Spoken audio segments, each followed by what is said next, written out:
hello all you fellow tiny housers and wannabe tiny housers. We finally got our build to lock-up stage. Now it's taking longer than expected, but then hey, I'm in no hurry. I'm kind of retired, so really there's no rush. Kind of think of though everything I build is different and takes quite a bit longer than expected. The house took about 5 years, and what I call the Pizza Hut took probably 2 years, stretched to 3 years. That took some doing, I can tell you. Love to have people over and sit out there and eat homemade wood-fired pizza though. Okay, let's get on with our portable on skid build. I've made a comment before in previous videos on our decision to go with a portable on skids rather than a thou. Everyone is different with different agendas. The main issue for us was room, the amount of room. Our portable is almost a full meter wider than a thou, given that it's 9 meters in length. That gives us an extra 9 square meters overall internal living space, which is huge compared to a thou. On top of that, the cost of a trailer alone, had we have gone that route, got us almost to lock-up stage, where we are now. Now, of course, it doesn't account for my time, but then, you know, about 98% so far is mostly my labor. Now, the last video I threw together, if you watched it, showed me getting the steel skids, the steel floor joist, and the floors constructed. I've now gotten our tiny house, as you can see behind me, built to lock up. So let me walk you through. Throwing up the framework was a fairly simple process for me, as when I was a lot younger. We framed houses for a living. But look, it's an exciting part of the build, and you start to see the actual building coming to life. Now, I use treated pine H2 for the framing, mainly because of the white ant issue in Australia. Now, I learned this the hard way, just how bad that these little rascals here can be. Now, it costs considerably more with the H2, but then what price do you put on peace of mind? For me, it was a no-brainer. As for the bracing, now I probably overdid the bracing, but for me, I have a tendency to overbuild. And again, it gives me peace of mind, if nothing else. When it came to the construction of the roof, I used recycled timber. Now, I already had it in my shed for the last 15 years or so, and yeah, I'm a bit of a hoarder, and I swear it'll come in handy someday, hon. Okay, that's what I keep telling the missus anyway. On the plus side, it just looks fantastic. Now, this includes all the beams too. Most of this timber is what Aussies would call Oregon, but its real name is Douglas fir. But it just looks so good. It's a lot of work though. Now, all the secondhand timber I had to size and dress. It takes a fair bit of time, but one of those things to think about if you're going to be using secondhand building materials. They're a lot cheaper most of the time. Be prepared for some extra work. Once the trusses were up, I simply nailed the internal roof cladding on before finishing the roof with the insulation and the corrugated iron sheeting.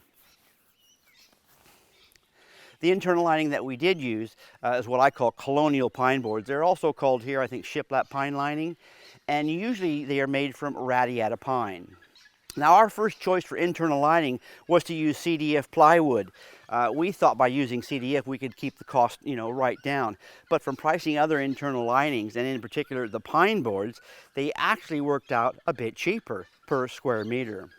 There's quite a bit more work involved though. For us, the extra time spent installing each board was well worth it, as both my wife and I think the pine boards look so much nicer.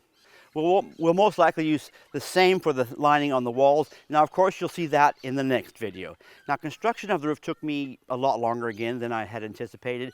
These days, I'm just not used to climbing up and down the ladders like I used to when I was a painter.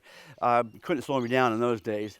Now, my next step was to put in the windows. This was a fairly simple and straightforward exercise, except for the fact that I purchased second-hand windows.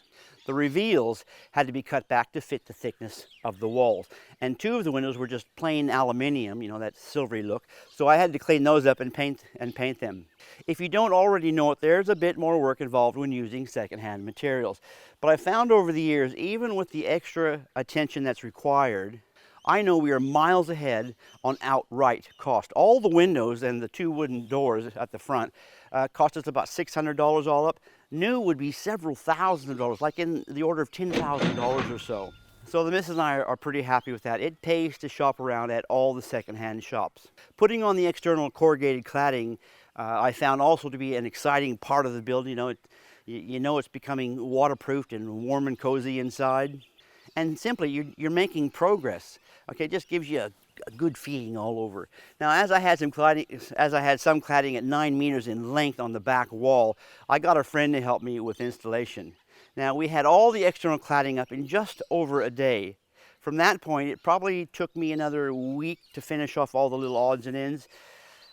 You know, the flashing and bits, the ridge capping, pieces around the windows, and just other little odds and ends. So a big thanks to my friend Kent Revillion, who helped out. Which brings me to this. My friend Kent and I have decided to become partners and build these for paying customers. Now, we won't start that until sometime in the new year, probably around March, April, thereabouts. But we want to put out about 2 or 3 of these per year. And of course, they will be built to our standard. Anyway, more on that at a later date. For now, my next step is running the water lines, the gas lines, and all the electrical wires. And even those have already been put in, but I haven't taken any videos of doing that. Now, I'll definitely be making the next video of the progress with the internal lining boards, building and installing the kitchen, the stairs, and the floors. The finishing of all the timber will be a separate video, and that will also go onto my DIY painting channel. Now, I hope you enjoyed this video, and better than that, I hope you got some inspiration to maybe even build one of these for yourself. And if so, happy building, have fun with it.